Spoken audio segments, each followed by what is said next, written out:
Hi guys, hello everyone. I hope आप सब लोग ठीक हो। Welcome to another reading. तो आज हम करेंगे अनदर जनरल रीडिंग। ये फुल मून की रीडिंग होगी। आज फुल मून है एंड हम देखेंगे कि इस फुल मून पे अगर आप किसी रिलेशनशिप में हो तो और आपके जो भी पार्टनर हैं जिनके भी बारे में आप सोच रहे हो या आप किसी न्यू लव के लिए भी देख सकते हो। ओके, तो बेसिकली आपके पार्टनर पे क्या असर पड़ रहा है इस फुल मून का, उनकी फीलिंग्स में क्या चेंजेस आए हैं, क्या कुछ चेंजेस आए भी है या नहीं, ये हम देखने की कोशिश करेंगे। ठीक है, सो जनरल रीडिंग होगी, इस बात का ध्यान रखना। सो यूनिवर्स मुझे बताए, सबसे पहले मैं आपकी एनर्जीज भी चेक करती हूँ। ओके, आपकी एनर्जीज चेक करती हूँ और उसके बाद हम देखेंगे कि आपके पार्टनर की फीलिंग्स क्या है। ओके, सो लेट्स सी, मैं दूसरा डेक ले लेती हूँ आपकी एनर्जीज चेक करने के लिए। इससे पता चल जाएगा कि आपकी रीडिंग भी है या नहीं। अगर आपकी एनर्जीज मैच हो जाती है तो देन इट्स बेटर कि आप रीडिंग को कंटिन्यू करो। ओके, फिर आपसे पूरी रीडिंग रेजोनेट हो जाएगी। लेट्स सी यूनिवर्स मुझे बताए मेरी व्यूअर्स की एनर्जी क्या है। इससे आपको अपने बारे में भी थोड़ा पता चल जाएगा। ओके, कुछ लोगों को खुद के बारे में भी सुनना पसंद है, राइट। यहाँ पर queen of swords with 5 of wands. मुझे ऐसा लग रहा है आप बहुत गुस्से की एनर्जी में हो। इस फुल मून का आप पे इस तरह से असर आप पे, आपके बोल रही हो, आपकी एनर्जीज में मुझे ऐसा लग रहा है आप थोड़े एंग्री हो, इमोशनल भी हो, लेकिन अब कहीं ना कहीं से गुस्सा बहुत बढ़ रहा है। ओके, और ये आपकी पार्टनर की तरफ ज़्यादा है। मुझे ऐसा लग रहा है कि आपके पार्टनर दूसरे ऑप्शंस को एक्सप्लोर कर रहे हैं, या आपको कहीं से पता चला है, या आपकी ही बोलते ना मन में ये सब ख्याली पुलाव पक रहे हैं। ये भी पॉसिबिलिटी है। ओके, दोनों पॉसिबिलिटीज़ है, क्योंकि मुझे ऐसा लग रहा है ये आपकी एनर्जी है। देखो, ये आप वो दूरबीन से देख रहे हो, या आपके पार्टनर है। आपकी नज़र किसी पे तो है कि ये क्या कर रहा है, वो क्या कर रहा है। अब ये कुछ लोगों के लिए हो सकता है ये वर्क पॉलिटिक्स में हो। ओके, यानी आप जहाँ पे काम वगैरह कर रहे हो, या फिर आपके घर परिवार में भी हो सकता है, फैमिली में, लेकिन आपकी नज़र किसी पे है और आपको ये जो भी व्यक्ति है ये पसंद नहीं आ रहा कि भाई ये बहुत पॉलिटिक्स खेल रहा है या ये बहुत मैनिपुलेटिव है, और आपका गुस्सा एकदम बढ़ता ही जा रहा है कि ये पर्सन या ये लोग मेरे साथ बुरा ही कर रहे हैं। आपको लोगों को देखने का नज़रिया थोड़ा सा निगेटिव हो चुका है, ये मैं कहूँगी। ओके, कुछ लोगों के लिए आपके पार्टनर दूसरे ऑप्शंस को एक्चुअल में देख रहे हैं, किसी और के साथ बातें कर रहे हैं, चिट चैट कर रहे हैं, और आपको ऐसा लग रहा है कि ये किसी और को ही पसंद करेंगे, आपको बेसिकली पसंद नहीं कर रहे या आपको चूज़ नहीं कर रहे, जिसकी वजह से आप बहुत निगेटिव हो रहे हो, बहुत गुस्सा हो रहा है आपको। और मैं ये नहीं बोलूँगी कि दिन रात आप गुस्से में हो, लेकिन ओवरऑल आपकी एनर्जी ऐसे रिप्रेजेंट कर रही है कि आप डिसअपॉइंटेड हो, और बहुत आप थोड़ा शॉर्ट टेम्पर, आपका टेम्पर बढ़ गया है। ओके, इस फेज़ में फुल मून पे आप पे जो असर है थोड़ा निगेटिव ही मैं कहूँगी, लेकिन I would still strongly advise you कि आप क्या बोलते हैं, अपने आप को थोड़ा डिस्ट्रैक्टेड रखो, डाइवर्टेड रखो। एंड गुस्सा कम करने के लिए आप कोई मेडिटेशन म्यूज़िक वगैरह सुन सकते हो। ओके, उससे आपको थोड़ा सा रिलीफ मिलेगा। लोगों के बारे में ज़्यादा मत सोचो, ठीक है। सो यस, लेट्स सी, अब हम चलते हैं आपके पार्टनर की एनर्जीज़ की तरफ। ओके, अगर ये एनर्जी आपकी है, अगर एक्चुअल में आपके साथ ऐसा कुछ हो रहा है या आप थोड़ी सी गुस्से की एनर्जी में हो, तो फिर ये रीडिंग आपसे रेजोनेट करेगी। Okay, so let's move quickly आपके पार्टनर की फीलिंग की तरफ। यूनिवर्स मुझे बताइए इनके पार्टनर इनके लिए क्या सोच रहे हैं। अच्छा, ये जो फुल मून की वगैरह एनर्जीज होती है ना, ये बहुत फ्लक्चुएटिंग होती है, बहुत, यानी कभी हम बहुत इमोशनल हो जाते हैं, रोने लगते हैं, कभी हम इमोशंस की जगह हम इस तरह से गुस्से की एनर्जी में आ जाते हैं। ओके, जिसमें प्यार तो है लेकिन गुस्सा ज़्यादा आता है पार्टनर पे। ओके, इस तरह से भी एनर्जी स्विच होती रहती है। ओके, अब बात करें आपके पार्टनर की एनर्जीज तो अच्छी है। तो फिर भी मैं एक क्लैरिफिकेशन लूँगी, ठीक है। आपके पार्टनर के अंदर मैच्योरिटी बढ़ गई है, ये ज़्यादा मैच्योरली बिहेव करते हुए दिख रहा है। यूनिवर्स मुझे बताए सोलमेट की एनर्जी को क्लैरिटी दे, सोलमेट की एनर्जी को क्लैरिफाई करे। ये सोलमेट कौन है? Night of wands and the devil.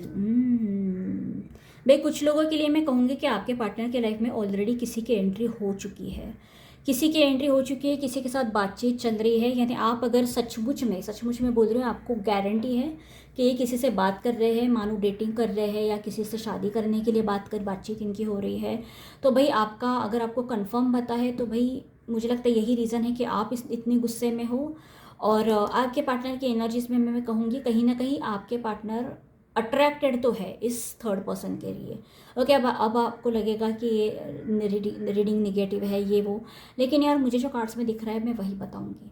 Okay, अभी आगे और देखना बाकी है, लेकिन मैं सबसे बड़ी बात आपको बता देती हूँ, आपके पार्टनर के अंदर मैच्योरिटी बहुत बढ़ चुकी है। यानी आपके पार्टनर अगर पहले बहुत ऐसे थे कि बोलते हैं ना, किसी ने हंस के देख लिया तो उनके हो गए, ओके, दीवाने हो गए, मन चले होना वगैरह, हो सकता है ये पास्ट में ऐसे थे, फिर ये लड़का हो या लड़की हो। ओके, लड़की हो तो हो सकता है किसी ने आसानी से कंधा दे दिया, रोते वक्त सहारा दे दिया तो ये इनकी हो गई। लेकिन अभी आज के डेट में ये ऐसे व्यक्ति नहीं हैं। ओके, ये अट्रैक्टेड ज़रूर है, लेकिन मुझे ऐसा लग रहा है कि आपके पार्टनर बहुत अच्छे से सोच रहे हैं। ये जो भी व्यक्ति इनके लाइफ में आया है, ओके, अच्छे से सोच रहे हैं कि भाई इसको जज कर रहे हैं, ये तीसरे पर्सन को, यानी ये थर्ड पार्टी को जज कर रहे हैं, क्या ये थर्ड पार्टी मेरे लिए सही है या नहीं है। ओके, क्या इस इंसान के साथ जुड़ना, आगे बढ़ना सही होगा नहीं होगा। आपके पार्टनर अब ऐसे इंसान नहीं रहे जो किसी को भी आसानी से हाँ बोल दे, किसी से भी रिश्ता जोड़ ले। No, they won't. आपके पार्टनर में ये बहुत बड़ा चेंज है, अगर पहले नहीं था तो। ओके, और यहाँ पर मैं पहले ही आपको बता दूँ, ये जो थर्ड पार्टी है ये आपके पार्टनर के लिए मुझे सही नहीं दिख रही। यानी ये जो भी कनेक्शन है, जो भी चल रहा है, मुझे कहीं लंबा जाता हुआ नहीं दिख रहा। अभी सिर्फ फ्लोटिंग की स्टेज है, अट्रैक्शन की स्टेज है, उससे ज़्यादा कुछ भी नहीं हुआ है। ओके, इसलिए आप इतना ज़्यादा जितना अपसेट आप हो रहे हो उतना अपसेट होने की ज़रूरत भी नहीं है आपको, फ्रैंकली अगर मैं बताऊं, क्योंकि कार्ड्स देख के इतना तो पता चल जाता है भाई कि कहीं ना कहीं ये जो थर्ड पार्टी आई है ना, ये किसी रीज़न की वजह से आई है। इन्हें कोई लेसन देने या इस तरह से आई है, क्योंकि ये कार्मिक मुझे ज़्यादा लग रहा है रिश्ता। Okay okay, let's go ahead. Universe मुझे बताए इनके पार्टनर की एनर्जीज़ मेरे व्यूअर्स के लिए क्या है, जिनके बारे में सोच रहे हैं इनकी एनर्जीज़ क्या है फॉर माय व्यूअर्स। आज मैं फास्ट रीडिंग, मुझे सब खुद ही ऐसा लगा, मैंने डेक उल्टा पकड़ा है कि मुझे थोड़ा फास्ट बोलना चाहिए, बहुत स्लो बोल रही हूँ मैं। यहाँ पर एनर्जी है क्रॉस रोड की। यस, आपके पार्टनर डिसीजन मोड पे आए हैं, डिसीजन मोड। अब बात है, बॉटम ऑफ द डेक में यहाँ पर फिश की एनर्जी आई है। ठीक है,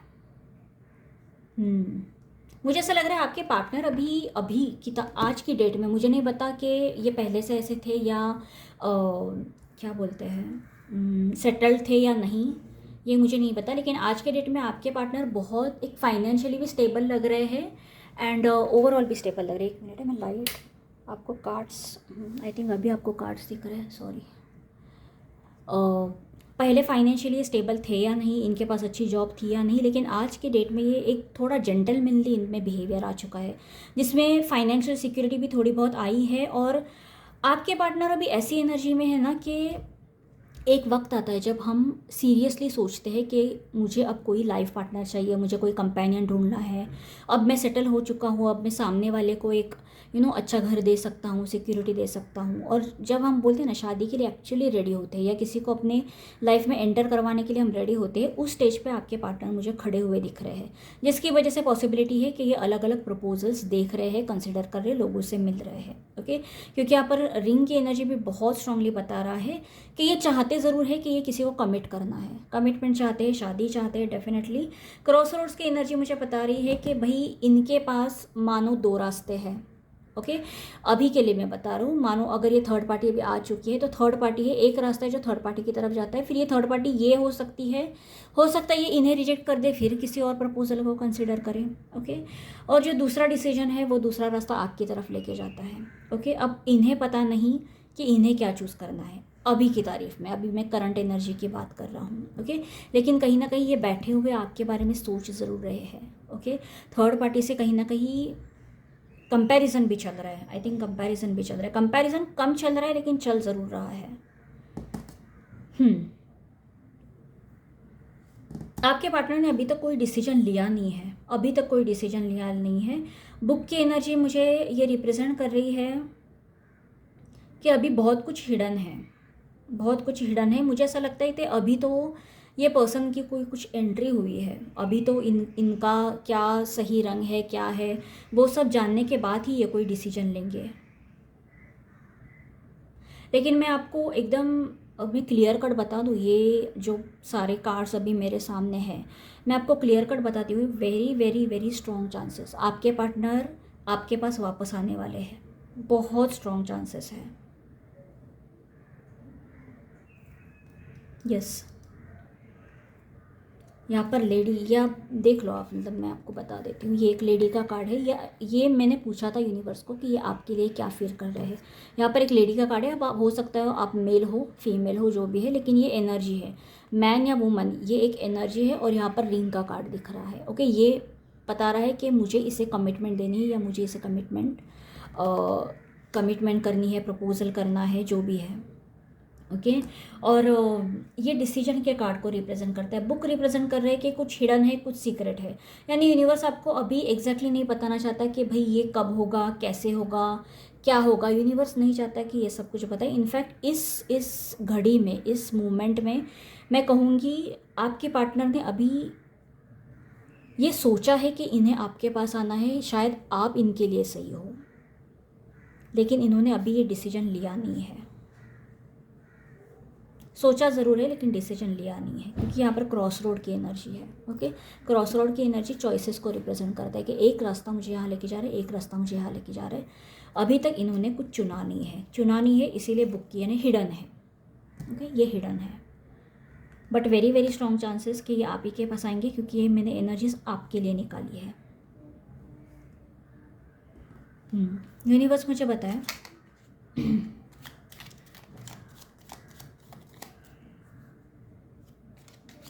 ये इतना वक्त क्यों ले रहे हैं, ये सोचने में, मेरे व्यूअर्स के बारे में सोचने में इतना वक्त क्यों ले रहे हैं, क्या रीज़न है, ये इतना वक्त क्यों ले रहे हैं। 2 ऑफ कप्स विद 6। मुझे ऐसा लगता है आप दोनों के रिश्ते में ना, आप दोनों का रिश्ता बहुत गहरा था, बहुत अटैचमेंट थी, एक डिपेंडेंसी भी थी। हो सकता है एक मोमेंट पे आप एक दूसरे के बिना इमेजिन भी नहीं कर सकते थे अपनी लाइफ, बट जिस तरह से इन्हें आपको छोड़ना पड़ा, या आपका रिश्ता जिस भी तरह से टूटा है, या आपका साथ छूटा है, या जिस तरह से भी आप अलग हुए हो, मुझे लगता है ये बहुत पेनफुल था आपके लिए भी, उनके लिए भी। हमें हमेशा ऐसा लगता है कि यार मुझे ही दर्द हुआ, ये तो मस्त, मतलब बोलते हैं ना, मज़े लेके चला गया या चली गई। हमेशा ये सही नहीं होता, हम कभी कभी लोगों की मजबूरी होती है। ओके, लोग मजबूरियाँ बनाते हैं, एक्सक्यूज़ेस बनाते हैं, अग्रीड। ओके, कभी कभी कुछ एक्सक्यूज़ेस सुनने लायक भी नहीं होते, लेकिन मैं आपको बता दूं कि अगर सामने वाला ही उस पोजीशन में नहीं है कि वो कमिटमेंट के लिए रेडी नहीं है, या फिर उनका नज़रिया देखने का अलग हो सकता है। ओके, तो हमें भी कुछ चीज़ें एक्सेप्ट कर लेनी चाहिए कि अगर सामने वाला उस एनर्जी में ही नहीं है कि वो आपको प्यार रिटर्न कर सके जितना आप उनसे करते हो, तो ऐसे व्यक्ति को आप अपने लाइफ में रख के करोगे क्या। ओके, सो मैं बोलना इतना ही चाह रही हूँ कि जिस टाइम पे आप सेपरेट हुए थे, आपको ऐसा लगा था कि सिर्फ आपको दुख हुआ है, लेकिन ये सच नहीं है। आपसे अलग होना इनके लिए बिल्कुल भी इजी नहीं था। आपको ऐसा दिखा नहीं होगा, लगा नहीं होगा, लेकिन हो सकता है इन्होंने एक्सप्रेस नहीं किया होगा। ओके, बट मुझे ऐसा क्लियरली दिख रहा है यहाँ पर कार्ड्स में कि बहुत पेनफुल था ये सेपरेशन, ये एंडिंग जो भी आपके साथ इनका चैप्टर हुआ है। It was very painful for them,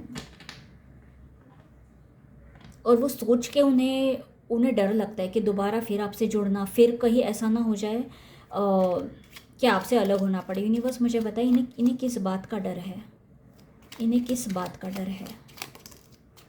यहाँ पे कार्ड आ चुका है, 3 ऑफ पेंटिकल्स। ओके, यूनिवर्स और बताए इन्हें किस बात का डर है। एक तो आप दोनों के बीच में कोई ना कोई तो है, इनकी फैमिली वगैरह है, कोई तो है। 3 of pentacles with the fool. इन्हें ऐसा लगता है कि इनसे गलती ना हो जाए, इन्हें ये रिस्क लगती है। आपके साथ कोई भी रिश्ता बनाना इन्हें रिस्की लगता है।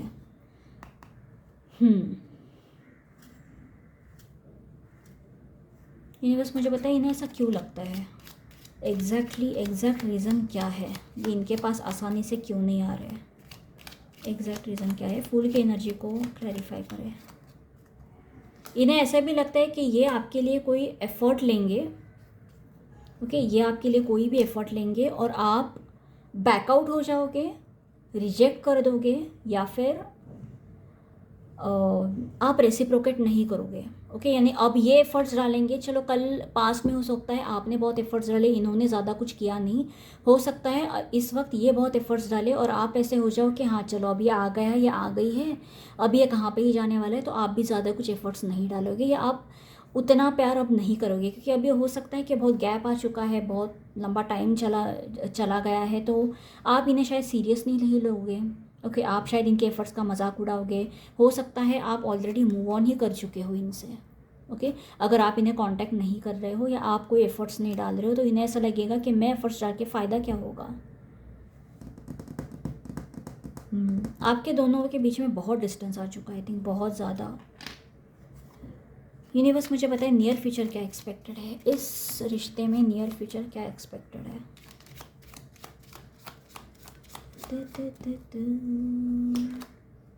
The Emperor with the Four of Pentacles.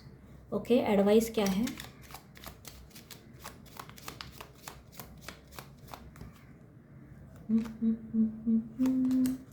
Nine of swords, nine of wands. देखो, इस रिश्ते में आपको वो सब कुछ मिलेगा जो आपको चाहिए। अगर आपको इस रिश्ते में शादी चाहिए, शादी मिल जाएगी, स्टेबिलिटी चाहिए, स्टेबिलिटी मिल जाएगी, आपको कमिटमेंट चाहिए, आपको कमिटमेंट भी मिल जाएगी। Okay, no doubt in that. ये पर्सन आपके लिए आपको मैरिज प्रपोजल वगैरह ये ज़रूर देंगे, इसमें कोई डाउट है नहीं। मैंने कहा ना, ये पर्सन आपके पास आएंगे, आपको प्रपोजल भी मिल जाएगा इनसे, आपकी शादी भी हो जाएगी इनसे। लेकिन एक बात मैं आपको बता देती हूँ, इस रिश्ते में अब तक जो भी हुआ है, जब से आप इन्हें मिले हो, फिर बिछड़े हो, फिर पता नहीं अब कितना समय जा चुका है, क्योंकि मुझे ऐसा लग रहा है एक अरसा बीत चुका है। यूनिवर्स आपको बोल रहा है कि तुमने बहुत कुछ सहा है, तुमने बहुत कुछ देखा है, तुमने बहुत कुछ सीखा है इस रिश्ते में। ओके, तो डिसीजन जो भी लोगे सोच समझ के लेना। ओके, कि क्या तुम्हें हो सकता है आगे भी तकलीफ़ हो, क्या तुम ये तकलीफ़ झेलने के लिए रेडी हो, तो ठीक है। अगर तुम्हें ऐसा लगता है कि नहीं बस हो गया, मुझे अब इस इंसान से ज़्यादा कोई एक्सपेक्टेशन नहीं है, और अगर ये मुझसे कोई डिमांड करता है, ओके, किसी भी तरह से अगर ये इंसान मुझे कंट्रोल करता है, अगर कोई कंडीशंस रखता है, क्योंकि चांसेस बहुत स्ट्रांग है कि अगर ये आपको प्रपोजल भी देंगे तो कोई कंडीशंस ज़रूर रखेंगे। यहाँ पर एम्परर की एनर्जी आई है। एम्परर की एनर्जी रिप्रेजेंट करती है एक अथॉरिटेटिव पर्सन को, एक थोड़ी बहुत कंट्रोलिंग पर्सन को, not in a bad way. लेकिन आप देखो, आप यहाँ पर चार दीवारी में बंद हो, कहीं ना कहीं कैद हो। ओके, क्यों? क्योंकि आपके पार्टनर हो सकता है बहुत ट्रेडिशनल है, बहुत कंजर्वेटिव माइंडसेट के है, ऐसे कुछ तो है। ओके, जिसकी वजह से एक पॉइंट के बाद आपको ऐसा लगेगा, आपको घुटन महसूस होने लगेगी। ओके, हो सकता है कहीं ना कहीं इसका आइडिया आपको पहले से है, क्योंकि जब आप पहले रिश्ते में थे, स्टार्टिंग से जब आप इनके साथ थे, तब हो सकता है आपने ऐसा कुछ एक्सपीरियंस किया हो कि ये बहुत कंट्रोलिंग है या ये बहुत मैनिपुलेटिव है। अब हो सकता है आपने ऑलरेडी एक डेमो देख लिया है जब आप इनके साथ पहले थे। ओके, यूनिवर्स आपको बोल रहा है कि उन बातों को मत भूलना जो तुमने एक्सपीरियंस की है, वरना ऐसा ना मिल जाए कि तुम्हारे पास ऑफ़र आ गया, तुमने ऑफ़र एक्सेप्ट कर लिया, फिर वही रिपीट, वही चालू है। ओके, कि ये मुझे कंट्रोल कर रहा है, ये मुझे ठीक से ट्रीट नहीं कर रहा है, ये इससे मुझे तकलीफ़ हो रही है, मुझे घुटन हो रही है। ओके, ठीक से याद करो, आपने ये रिश्ता क्यों तोड़ा था? क्या आपने सही रीज़न्स के लिए तोड़ा था? क्या ये इंसान ही गलत था इसलिए आपने तोड़ा था? क्या इस इंसान के साथ दोबारा जुड़ना आपकी सेहत के लिए अच्छा है? ये तुम सोच लो। ओके, बाकी आपको इस इंसान से जो आउटकम चाहिए वो आपको मिल जाएगा, नो डाउट इन दैट।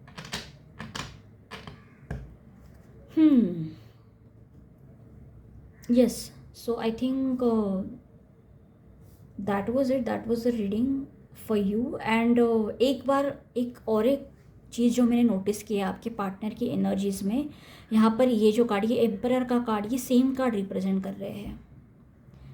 इस बात का ध्यान रखना, ये जो मैंने एंड में आपको कहा है ना कि ये पर्सन का एक्चुअल नेचर क्या है, are you okay with it, then go ahead with this person. Okay, क्योंकि कल चल के मुझे ऐसा लगता है आपको रिश्ता तो मिल जाएगा, शादी भी हो जाएगी, लेकिन फिर अगर वही टॉक्सिक कुछ पैटर्न बनना है जिससे आपको तकलीफ़ हो, तो भाई इससे तो अच्छा है कि क्यों बढ़ना है फिर इस रिश्ते में आगे। ओके, तो आपको भी ये बोलते हैं ना, सोचने की ज़रूरत है। और ये पर्सन कोई ट्रेडिशनल पर्सन है, यानी अगर ये दूसरे रिश्तों को देख रहा है तो ये क्यों देख रहा है? अगर इन्होंने आपको छोड़ा है, जो भी एक्सक्यूज़ेस जो मैंने कहा था, कौन से एक्सक्यूज़ेस थे, वो इस इंसान से पूछो जब ये इंसान वापस आपके पास आएगा, या आप खुद ही सोचो। ओके, जितना ये आपको परख रहे हैं, जितना ये थर्ड पार्टी को परख रहे हैं, आपको भी इन्हें परखना चाहिए। क्या ये इंसान मेरे लिए सही है? क्या मैं इसके साथ एडजस्ट हो पाऊँगी लाइफ लॉन्ग टर्म के लिए? ये आपको सोचना होगा। ठीक है, so yes, that was it, that was the reading for you, and I will see you next time.